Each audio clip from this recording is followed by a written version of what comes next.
8ஆம் வகுப்பு அறிவியல் பாடத்தில் உயிரியல் பாடப்பிரிவாக உயிரினங்களின் ஒருங்கமைவில் அடுத்து ஒரு உறுப்புகளை பற்றி நம்ம பார்க்க போகிறோம். இதுவரை செல்களை பற்றி பார்த்துட்டோம், திசுக்களை பற்றி பார்த்துட்டோம், உறுப்புகளை பற்றி பார்த்துட்டோம். ஆனால் அந்த உறுப்பில் எடுத்துக்காட்டாக ஒரு உறுப்பு கண்ணுன்றது ஒரு உறுப்பு இல்லை.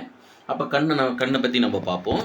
இப்போ கண்ணு எடுத்துக்கிட்டிங்கன்னா தசை திசு, இணைப்பு திசு மற்றும் நரம்பு திசுக்களால் ஆனது. நம்ம ஏற்கனவே என்ன படித்தோம்? பெரும்பாலான உறுப்புகள் 4 வகையான திசுக்களால் ஆனது அப்படின்னு படிச்சிருக்கிறோம்.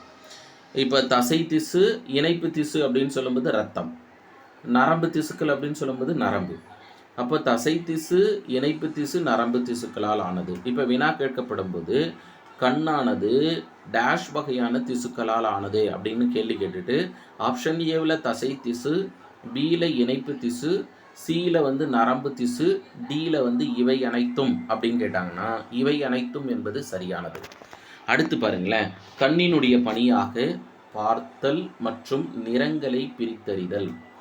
பாருங்க, மனிதன் பாலூட்டி, அதே மாதிரி பல்வேறு வகையான விலங்குகள் பாலூட்டி வகையை சார்ந்தது. எடுத்துக்காட்டாக பசுமாடு அல்லது மாடு இனங்கள் பாலூட்டி தான். ஆனால் பாலூட்டி இனமான மாடு இனங்களுக்கு நிறங்களை பிரித்தறிய தெரியாது. ஆனால் சினிமா படங்களில் சில சமயங்களில் தவறாக அறிவியலை சித்தரிச்சுட்டு இருப்பாங்க. துர்கான்ற ஒரு பழமை வாழ்ந்த படம் ஒன்று இருக்குது. அதில் என்ன பண்ணுவாங்கன்னா, அந்த மாடு நிறங்களை பார்த்த அந்த சிவப்பு நிறத்தை பார்த்த உடனே குத்த வருது அப்படின்னும், அந்த துணி நுகர்ந்த உடனே ஓடுற மாதிரி. இதெல்லாம் சாத்தியமா அப்படின்னா சாத்தியமற்றது. சினிமாக்கள் எல்லாமே உண்மையே வெளிப்படுத்துறதில்ல. அது என்னென்னா கவர்ச்சிக்காகவும் அதுக்கு அடுத்தது ஆர்வத்தை தூண்டுவதற்காகவும் எப்பொழுதும் வியந்து பார்க்கறதுக்காகவும் சில நிகழ்வுகளை டைரக்டருங்க மாற்றி வைக்கிறாங்க. ஆனால் பொதுவான ஒரு உண்மை என்னென்னா, மனிதனுக்கு மட்டும்தான் நிறங்களை பிரித்தறிய இயலும், மாடு இனங்களுக்கு கிடையாது. அப்படி இருக்கும்போது தான் மாட்டுக்கு கலர் கலராக சில பேர் ட்ரெஸ் போடுறாங்க. அதுக்கப்புறம் மாட்டுக்கு கலர் கலராக பெயிண்ட் அடிக்கிறாங்க அதனுடைய கொம்பில். ஆனால் மாட்டுக்கு வண்ணங்கள் தெரியாது. என்ன சார் காரணம் அப்படின்னா, இப்போ அந்த நிறங்களை பிரித்தறியக்கூடிய செல்லுக்கு பேர் நம்ம கூம்பு செல்கள், கோன் செல்ஸ்ன்னு சொல்லுவோம். ஆனால் மாடு இனங்களுக்கு கூம்பு செல்கள் கிடையாது. மனிதனுக்குத்தான் குச்சி செல்லும் இருக்கிறது, கூம்பு செல்லும் இருக்கிறது. நம்மளால பிளாக் அண்ட் ஒயிட்டும் பார்க்க முடியும், கலரும் பார்க்க முடியும். அப்போ பார்த்தல், அதுக்கடுத்து நிறங்களை பிரித்தறிதல். கிட்டத்தட்ட 10 to 12 மில்லியன் நிறங்களை வேறுபடுத்தி பார்க்க முடியும். எவ்வளோ பாருங்க, ரொம்ப பியூட்டிஃபுல்லாக இல்லை? இயற்கை படைப்பில் மனித கண்ணானது கிட்டத்தட்ட 10 to 12 மில்லியன். நம்ம ஐயோ 4 நிறத்தை காமிச்சிட்டிங்க, இதுக்கப்புறம் நிறங்களை காமிக்காதீங்க அப்படின்லாம் சொல்ல முடியாது. நம்ம கண்ணு தொடர்ச்சியாக டிடெக்ட் பண்ணிக்கிட்டே இருக்கும். அடுத்ததாக ஒளியை ஒருங்கிணைத்தல், குவித்தல் மற்றும் பொருளின் பிம்பத்தை உருவாக்குதல் போன்ற பணிகளை செய்கிறது கண்ணு. ஆனால் தான் நம்மளால் பார்க்க முடியாது. கண்ணினுடைய வடிவத்தை பார்த்தீங்கன்னா கோள வடிவம். அதுக்கடுத்து கண்ணினுடைய ஒவ்வொரு பாகமும் குறிப்பிட்ட பணியை செய்கிறது. கண்ணில் இருக்கக்கூடிய ஒவ்வொரு பாகமும் என்ன பண்ணுதுன்னா குறிப்பிட்ட பணி. அது என்னென்ன பாகம்னு நம்ம பார்ப்போமா? முதலாவதாக கண்ணின் புற அமைப்பு. கண்ணின் புற அமைப்பில் ஸ்க்ளீரா, தமிழில் விழி வெளிப்படலம். கண்ணினுடைய வெளிப்புற அடுக்கு பாருங்கள், இதுதான் லென்ஸ் அப்படின்னு எடுத்துக்கோங்க. இந்த லென்ஸை சிலியரி தசைகள். அடுத்ததாக முதல் அடுக்கு, அடுத்து ஐரிஸ் இரண்டாவது அடுக்கு, அடுத்ததாக கார்னியா. சற்று முன்ன கார்னியா இருக்கும், வெளிப்புற அடுக்கு. இந்த வெளிப்புற அடுக்கு தான் நம்ம என்னன்னு சொல்கிறோம்னா ஸ்க்ளீரா. இவற்றை தான் நாம் ஸ்க்ளீரா என்று அழைக்கிறோம். அப்போ கண்ணில் 3 படலம் இருக்கிறது: ஸ்க்ளீராய்டு, கொராய்டு, ரெட்டினா. ஸ்க்ளீராய்டு, கொராய்டு, ரெட்டினா. இப்போ நம்ம ஸ்க்ளீரா அப்படின்னு நம்ம பார்க்கும்போது, ஸ்க்ளீரா அப்படின்றது இந்த பகுதியை தான் நம்ம ஸ்க்ளீரா அப்படின்றோம். ஸ்க்ளீரா அதனால தான் விழி வெளிப்படலம். அப்போ இந்த விழி வெளிப்படலமானது உறுதியானது. எப்போதும் வெளியில் இருக்கிறது ஹார்டாக தான் இருக்கும் இல்லை, உறுதியானது. ரெண்டாவது கட்டாயம் தடித்தது. அதுக்கு அடுத்தது பார்த்திங்கன்னா இது வெண்ணிற உரையாக காணப்படுது. மேலும் கண்ணில் உள்ள உள் பாகங்களை பாதுகாத்தல். ஏன்னா வெளியில் இருக்கிறதே என்ன பாதுகாக்கிறதான. ஒரு செல்லை யார் பாதுகாக்கிறது? வெளிப்புற படலமான பிளாஸ்மா படலம் பாதுகாக்கிறது. அதற்கு அடுத்ததாக கண்ணினுடைய அடுத்த பாகமாக கன்ஜக்டிவா விழி வெளிப்படலம் முழுவதும் மூடியுள்ள மெல்லிய ஒளி ஊடுருவும் சவ்வு. இது கோழை மற்றும் கண்ணீரை சுரக்கிறது. எப்போதும் கண்ணை ஈரமாகவும் தெளிவாகவும் வைக்கிறது. யாரு? கன்ஜக்டிவா. அதற்கு அடுத்ததாக பகுதியாக கண்ணினுடைய அடுத்த பாகம் கார்னியா. இது வெளிப்புற அடுக்கிலிருந்து இருக்கக்கூடிய விடிவெண் படலத்திலிருந்து சற்று முன்னாட புடைத்திருக்கு அப்படின்னு பார்த்தோம். பார்த்தீங்களா? எப்படி புடைத்திருக்கு அப்படின்னா, இது இங்கே இருக்குது பார்த்தீங்களா? இது புடைத்த மாதிரி இருக்கா? இங்கே இது மாதிரி புடைத்த மாதிரி இருக்கிறது. இந்த புடைத்த மாதிரி இருக்கிறது தான் நம்ம கார்னியா என்று குறிப்பிடுகிறோம். கண் பாவை மற்றும் கருவிழி ஐரிஸ், கருவிழியை ஐரிஸ் என்றும் அழைக்கலாம், மீது படர்ந்துள்ள ஒளி ஊடுருவும் தோல் படலம். அப்போ கார்னியாவில் ஒளி ஊடுருவுகிறது. இல்லை, ஒரு ஆப்ஜெக்ட்லேருந்து வரக்கூடிய ஒளி எதன் வழியாக ஊடுருவுகிறதுனா கார்னியா வழியாக. இதனுடைய பணி நம்ம பார்க்கும்போது ஒளி விலகல் அடைய செய்தல், லைட் ரிஃப்ராக்டார். அதிகமான ஒளி வந்ததுன்னா அதை நம்ம கண்ணில் பார்க்கறதுக்கு தேவையான ஒளியை மட்டும் அனுப்பக்கூடிய ஒரு சக்தி கொண்டது கார்னியா. அதற்கு அடுத்ததாக கண் பாவை. இது கருவிழியின் மையத்தில் அமைந்த சிறு துளையை நம்ம கண் பாவை என்று அழைக்கிறோம். இது ஒளியை கண்ணின் உள்ளே அனுப்புகிறது. ஒளியை கண்ணினுள் அனுப்பக்கூடியது கண் பாவை.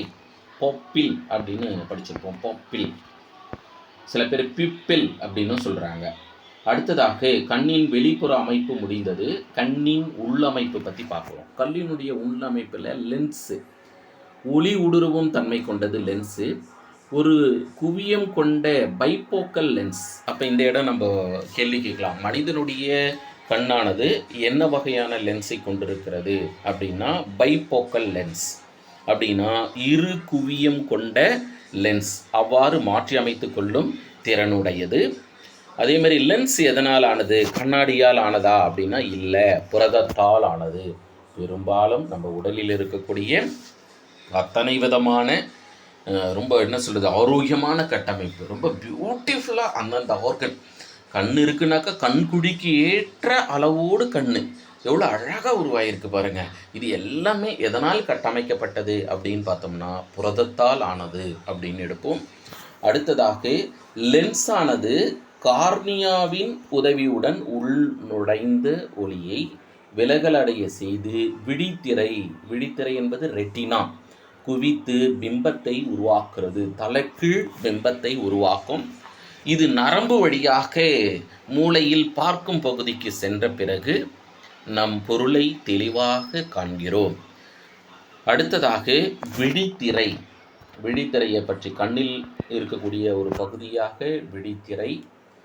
கண்ணின் பின்பகுதியே நம்ம விழித்திரை என்று அழைக்கிறோம். அங்கே தான் என்ன பண்ணும்? பிம்பத்தை உருவாக்கும். இதனுடைய பணி என்னன்னா ஒளி கதிர்களை மின் தூண்டல்களாக மாற்றி அவற்றை பார்வை நரம்பு வழியாக மூளைக்கு அனுப்புகிறது.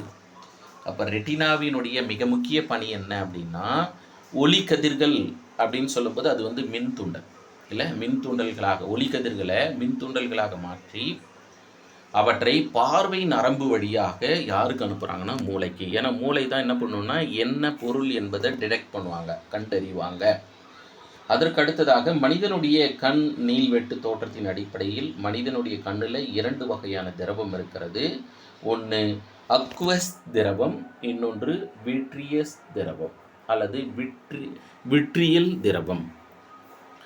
அக்வஸ் திரவம் என்பது லென்ஸுக்கும் விழிவெண் படலத்துக்கும் இடையே நிரம்பி உள்ள திரவம். எடுத்துக்காட்டாக பாருங்களேன், இது லென்ஸு, இதை சுற்றி ஒரு படலம் இருக்குது, அதுக்கடுத்தது இன்னொரு படலம் இருக்குது, அடுத்தது முன்னாடி கார்னியா சற்று புடைத்து வெளி படலம் இருக்கும். அப்போது இந்த வெளி படலத்துக்கு பேர் ஸ்க்ளீரா, இது கோராய்டு, இது ரெட்டினா. நமக்கு ஒரு தெளிவாயிடுச்சா 3 படலம். இப்போது இங்கே லென்ஸுக்கும் விழிவெண் படலத்திற்கும், இந்த கார்னியான்ற பார்த்தீங்களா, அந்த கார்னியாவுக்கும் இந்த லென்ஸுக்கும் இந்த இடத்துல திரவம் இருந்ததுன்னா இந்த திரவத்துக்கு பேர் அக்குவஸ் திரவம். விட்ரியல் திரவம் என்பது லென்ஸுக்கும் ரெட்டினாவுக்கும் இந்த பகுதியில் திரவம் இருக்குது பார்த்தீங்களா கண்ணில், இந்த திரவத்துக்கு பேர் விட்ரியல் திரவம் என்று அழைக்கிறோம். விட்ரியல் திரவம் அல்லது பின் கண்ணறை திரவம். பின் கண்ணறை திரவம் கண்ணின் உட்பகுதி முழுவதையும் நிறைந்துள்ள அரை திண்ம ஒளி ஊடுருவும் குழகுழப்பான அல்லது வழவழப்பான பொருள். இது கண்ணின் வடிவத்தை பராமரிக்கிறது. சில சமயங்களில் கண்ணில் ஏதாவது தூசி விழுந்துருச்சுன்னா சில பேர் கையை வச்சு போட்டு அப்படியே ரப் பண்ணிக்கிட்டே இருப்பாங்க. அப்போ கண் வந்து சிதைஞ்சிரும்ல. ஆனால் சிதையில பாருங்கள், என்ன காரணம் தெரியுங்களா? கண்ணுக்கு உள்ளார இயற்கை படைப்பில் இந்த விட்ரியல் திரவம் அப்படியே கண்ணை கொஞ்சம் அழுத்தம் அப்படியே அடுத்து வந்து ஒரு என்னாச்சு ஆகுறது, அந்த விஷயத்தை அப்படியே அக்குமுலேட் பண்ணிக்கிட்டே இருப்பாங்க. அதுக்கப்புறமா நமக்கு ஒரு சில நொடிகளில் அந்த மாதிரி ரப் பண்ணுறதை எடுத்துருவோம், ஒரு ரிலாக்ஸ் ஆகும். அதுக்கப்புறம் இந்த கண்ணு யார் ரிலாக்ஸ் பண்ணால்? இந்த விட்ரியல் திரவம். சப்போஸ் நம்ம கையை வச்சு ரப் பண்ணும்போது கண் அழுத்துனது உள்ளே போய் அப்படியே நின்று போச்சுனாக்கா கேள்விக்குறி. இல்லை கண் அப்படியே சப்பி ஆகி போச்சுனாக்கா கேள்விக்குறி. எவ்வளோ பியூட்டிஃபுல்லாக பாருங்கள், இயற்கை எப்படி படிச்சிருக்கு பாருங்கள் மனிதனை. ஒளி விலகல் அடைய செய்தல். மனிதன் மட்டும் கிடையாது, இந்த பிரபஞ்சத்தில் பிறந்த அத்தனை விலங்குகளையும் உயிரினங்கள் வந்து எவ்வாறாக தன்னுடைய சுற்றுப்புற சூழ்நிலைக்கு ஏற்றவாறு செயல்படணுன்றத அப்படி பார்த்து பார்த்து இந்த இயற்கை வடிவமைச்சிருக்கு. அப்போது இது ஒளி விலகல் அடைதல் செய்யக்கூடிய ஒரு பணியையும் செய்கிறது என்று நம்ம பார்க்குறோம். கண்ணினுடைய பகுதியாக